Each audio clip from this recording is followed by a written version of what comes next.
Assalamualaikum warahmatullahi wabarakatuh. Kembali lagi bersama saya Sugamo Maskar di mata kuliah Geometri Euclid.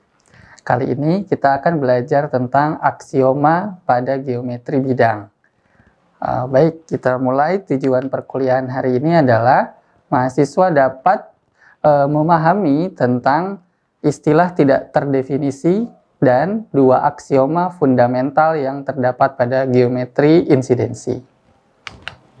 Oke, pada perkuliahan kali ini yang akan saya jelaskan 3 aksioma, namun ada 2 aksioma yang merupakan aksioma fundamental dan merupakan dasar untuk mempelajari geometri Euclid selanjutnya, terutama pada pembuktian teorema. Aksioma pertama adalah aksioma 3.1.1. Ini tentang aksioma eksistensi postulat. Baik, saya akan bacakan aksiomanya dalam bahasa Inggris terlebih dahulu. Aksiomanya berbunyi, the collection of all points form a non-empty set. There is more than one point in that set. Artinya adalah kumpulan titik pada himpunan tidak kosong terdapat lebih dari satu titik pada himpunan tersebut. Jadi dapat kita perjelas bahwa kumpulan titik pada suatu himpunan di mana himpunan tersebut bukan himpunan kosong, titik tersebut terdapat lebih dari 2. Itu yang pertama. Kemudian yang akan kita pelajari selanjutnya adalah definisi-definisi terkait aksioma eksistensi tersebut. Oke. Yang pertama ada definisi 3.1.2.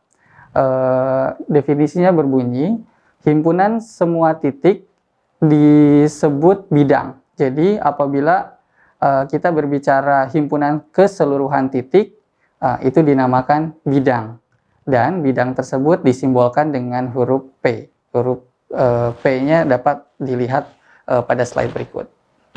Oke, sekarang Anda telah memahami tentang definisi aksioma eksistensi tersebut dan juga beserta aksiomanya. Kemudian selanjutnya yang akan kita bahas adalah 2 aksioma fundamental dan beberapa definisi yang mempengaruhinya. Jadi yang pertama ada aksioma 3.1.3 atau 3.1.3. Ini tentang aksioma postulat insidensi. Sesungguhnya postulat ini kita telah pelajari sebelumnya. Nah, di sini postulat ini dimasukkan ke dalam kelompok aksioma dan definisinya. Oke, akan saya sebutkan aksioma 3.1.3 berbunyi setiap garis adalah kumpulan dari titik-titik. Jadi, definisi garis berdasarkan aksioma ini adalah kumpulan dari titik-titik. Nah, untuk setiap 2 titik berbeda, katakanlah titik A dan B, terdapat tepat satu garis di mana titik A terletak pada garis tersebut, katakanlah garis L, dan titik B juga terletak pada garis tersebut. Oke, akan saya perjelas tentang bunyi aksioma 3.1.3. Jadi yang pertama adalah garis adalah kumpulan dari titik-titik, dan apabila kita mempunyai 2 titik berbeda, nah maka akan terdapat tepat satu garis yang melalui 2 titik tersebut. Seperti itu. Oke, lanjut ke definisinya. Nah, definisi pertama adalah definisi 3.1.4. Jadi, definisi ini menyebutkan bahwa titik P terletak pada L atau titik P dikatakan terletak pada L jika titik P merupakan subset dari garis L. Tadi kita sudah bahas bahwa garis itu adalah kumpulan dari titik-titik, sehingga pada satu garis pasti terdapat banyak titik, lebih dari 2 titik ada pada garis tersebut. Jadi ketika kita menyebutkan terdapat titik P yang terletak pada garis L, artinya adalah titik P tersebut merupakan subset dari garis L. Oke, selanjutnya titik P terletak pada L dapat dikatakan juga sebagai P insiden dengan L. Makanya mata kuliah ini materi ini tentang insiden geometri. Jadi insiden itu dapat menggantikan kata terletak. Jadi saya ulangi lagi, dapat kita katakan P subset L atau P terletak pada L dengan kalimat P insiden dengan L atau L insiden dengan P. Jadi kata insiden ini memang unik, jadi dia bisa digunakan dua arah. Kalau melalui atau terletak dia cuma satu arah, jadi dia harus dipasifkan. Kalau insiden bisa dipakai untuk bolak-balik keduanya. P terletak pada L dan L terletak pada P. Seperti itu. Oke, kita lanjut ke definisi 3.1.5.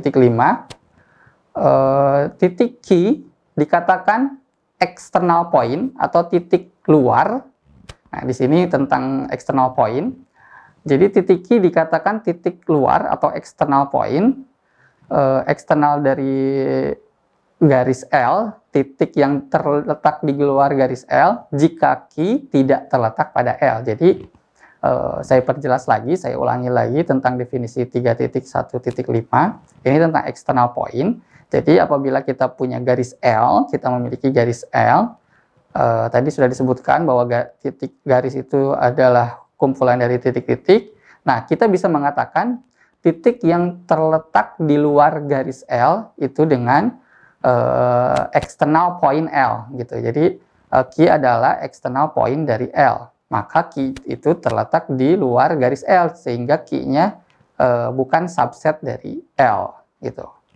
Oke. Lanjut ke definisi 3.1.6.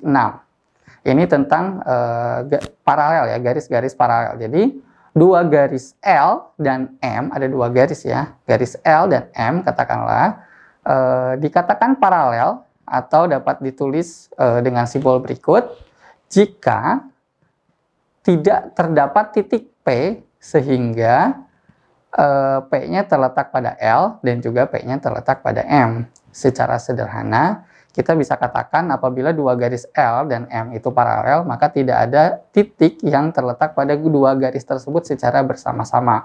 Atau dalam geometri modern kita katakan bahwa ada titik P yang titik L dan M itu dipotong oleh garis L dan M, dipotong oleh titik P. Jadi tidak ada titik tersebut, sehingga apabila kita tidak menemukan titik tersebut, L dan M dikatakan paralel.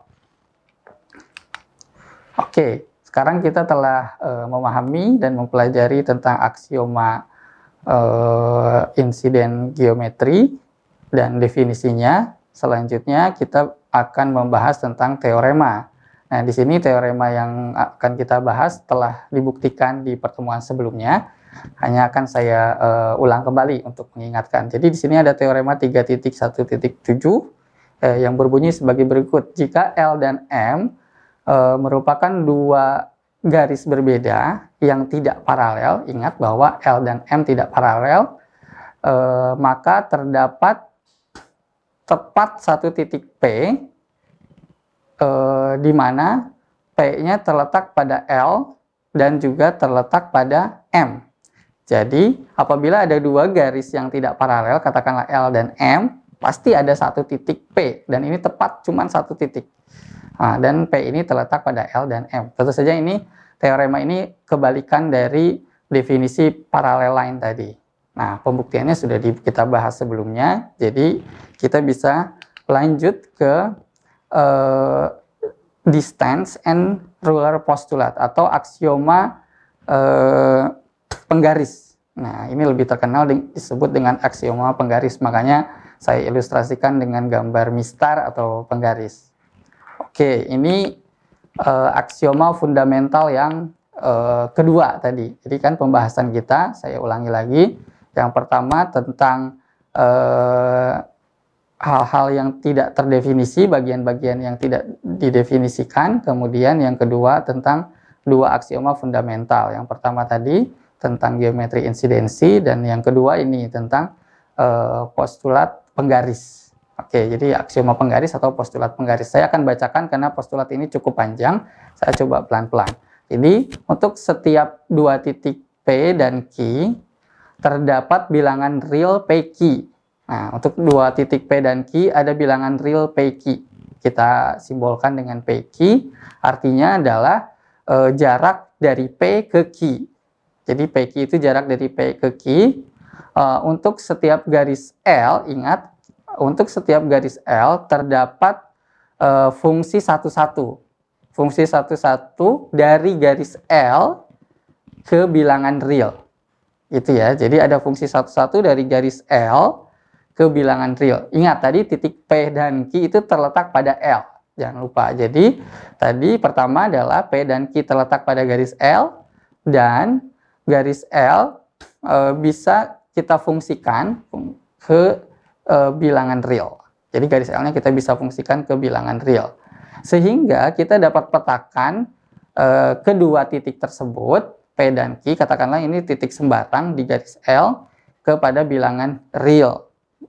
Sehingga kita dapatkan jaraknya dari P ke Q. Katakanlah kita petakan sebagai P-nya ke X dan Q-nya ke Y. X dan Y-nya merupakan bilangan real. Sehingga kita dapat tuliskan PQ sama dengan jarak dari X ke Y. Maaf, maksudnya jarak P ke Q merupakan bilangan real selisih dari X dan Y. Gitu.